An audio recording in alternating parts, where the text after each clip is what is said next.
we've seen the headlines recently, the debt ceiling, the bank crisis. Loren, it seems like there's always something that's kind of threatening the economy. There's always something to talk about that has an impact on pre-retirees and retirees' ambitions to retire successfully. The economy is a part of that. The headlines that we hear about every time we turn on the news or we listen to the radio, that can have an impact on what you are trying to accomplish from an overall retirement planning standpoint.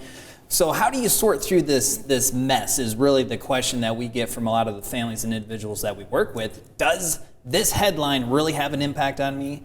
What kind of impact does it have on me? Is there anything that I can do to insulate myself from all of these terrible things that are happening in the world today? That's part of what we need to discuss. And there are a lot of things that people can do within their overall plan to insulate themselves. And then there's some of this noise that's just noise and we can't control it anyway, so let's focus on the controllables. Yeah, so we don't want to spend a lot of time talking about the issues as they are, because we know that we're recording this one day and the next day all of this can change. But a basic set on this, the debt ceiling, that Congress has a couple of options in front of them, actually several options in front of them, Chawn. And the reason it can impact retirement is because some of the options that Congress have, they're talking about Medicare and Social Security and cuts to those programs. It's getting the headlines right now. It's hitting the headlines. They're talking about it, but we've talked about this before. So I know there is uncertainty out there. You're worried about this. You're thinking about this. Like Loren mentioned, how's this going to impact your plan? So we want to be thinking about this, that it's happened before. The government has come up against their debt limit,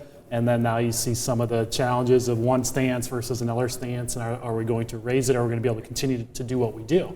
But now, as we're thinking about the current time, your concern is, how is it going to impact you with the potential cuts? We see these articles about Social Security having to be lowered, and I know a lot of your plans are based on that Social Security income. That's an important part. So if it was lowered and now maybe we're getting less of a benefit, what does that mean to your plan? So we have to be thinking about this. We don't know ultimately what some of these results are going to do, but as we have this plan, we want to be thinking about it and being prepared for whatever might come our way.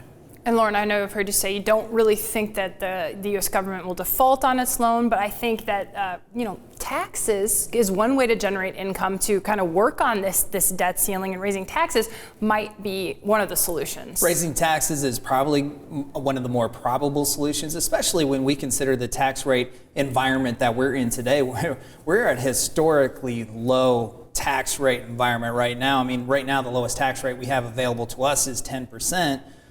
All we have to do is go back to 1980, and our highest tax rate of 37% is replace that with 70%.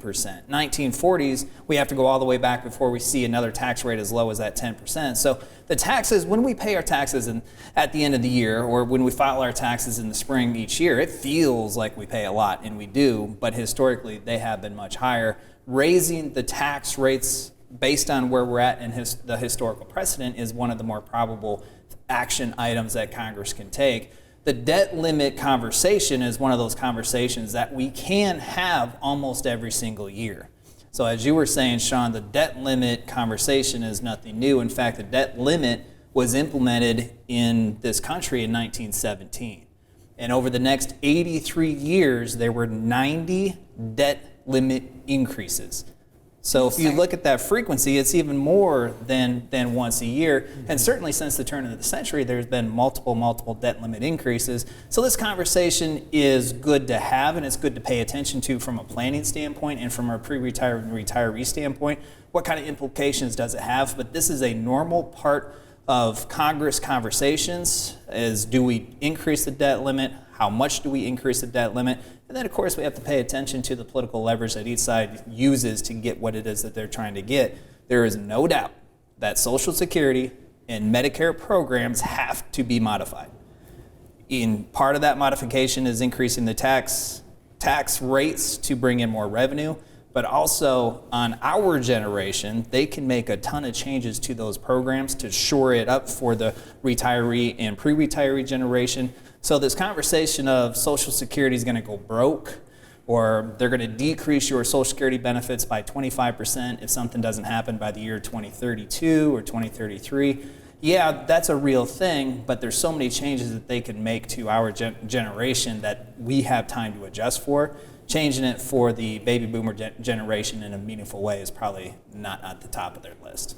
Let's stay on the history lesson for just a minute because the banking crisis, we also mentioned that at the top of the show. So a couple of U.S. banks have defaulted recently, the Silicon Valley one being kind of the one that grabbed the headlines, I think even a European bank.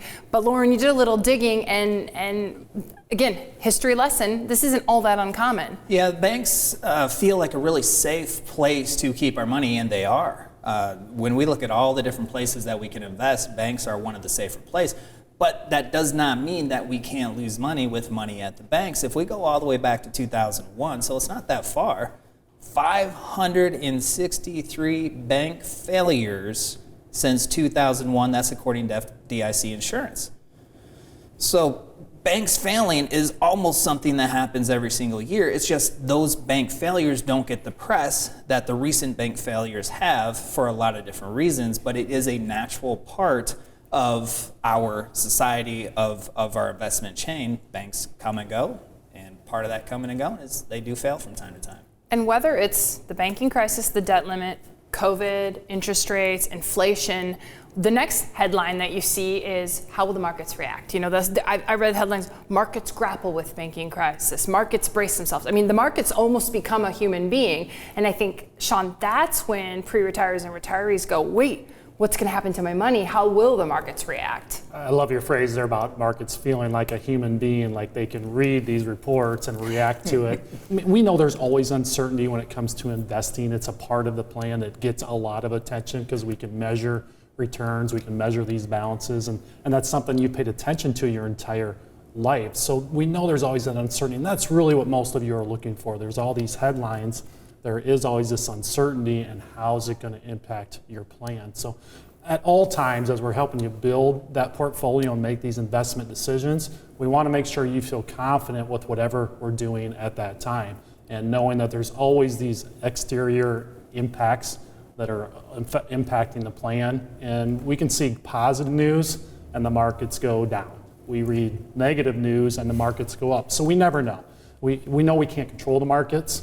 Nobody can guarantee you what direction they're going to go. So it's hard. We don't know. We've got to react, but we want to be positioned such that whatever the markets do, your plan is still going to work, and we're positioning our families to help them make sure they can achieve their retirement goals. Thank you for watching this clip of Retiring Today, and don't forget to subscribe. If you have questions about your retirement plan, take advantage of the complimentary 15-minute retirement checkup phone call.